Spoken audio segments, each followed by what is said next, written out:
Today we're going to be working with our libero Sloan Donahoff on just some different defensive things we focus on here at Michigan.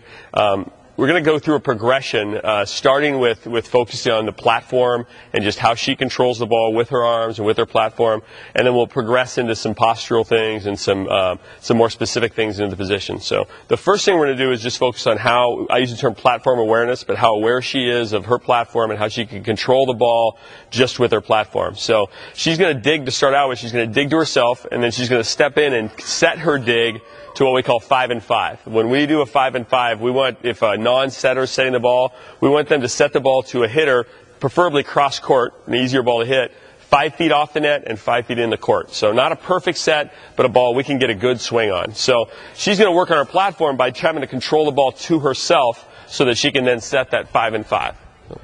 Sloan plays left back for us, so we're going to use her in the left back position. I'm just going to slap the ball and have her move from a base position to a read. So she's starting in her base, then she's going to move to a read. Now she's digging herself.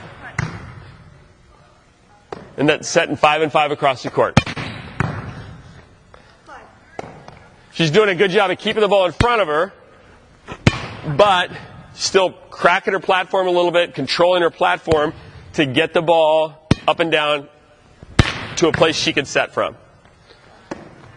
The next thing we're going to do, one of the things with the digging to yourself and setting 5 and 5 across court is it does force her into more of a lower position or a backwards position where she's not forward, which we really want them forward. I'm going to hit a couple more balls to have her set to herself, and you'll notice she's sitting back a little bit because it's the only way she can control the ball to herself. But I want to really focus on keeping her forward as she digs the ball. Now we're going to progress to the next step, which is getting her to dig the ball more out in front of her. And so to do that, I'm going to have her actually finish her dig in a bear crawl position as she finishes. This will force her shoulders out in front of her in a forward position, and she just finishes with a couple of steps of a bear crawl.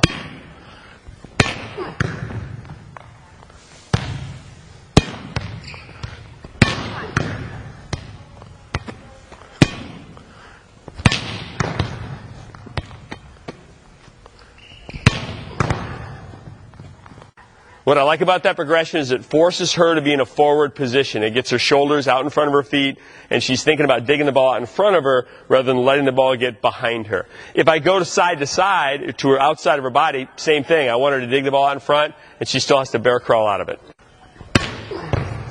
My fault. We get it.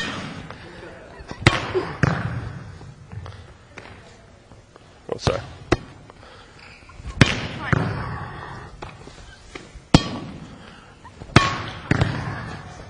Didn't get it side to side very well. One more.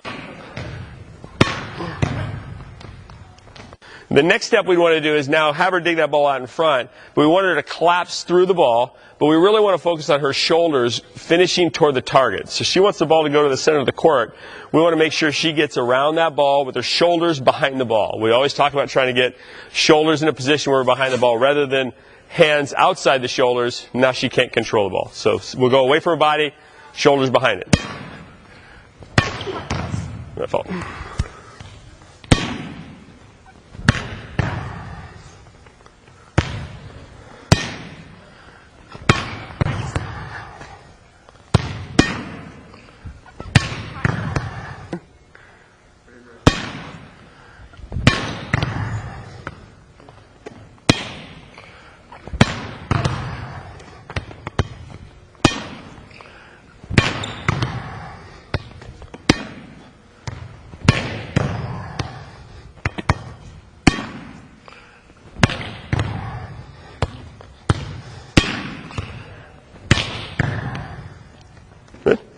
You'll notice that Sloan was playing those balls on the last step of the progression where she's shooting underneath and kind of breaking her platform and sliding along her forearms. That can be kind of a painful process to learn. I think a couple of things that maybe with younger players you can try is mats. You can use like a gym mat that's padded where they can go get used to doing that without a ball and then with a ball in a very controlled situation. And so they're learning how to use their forearms to slide along the floor.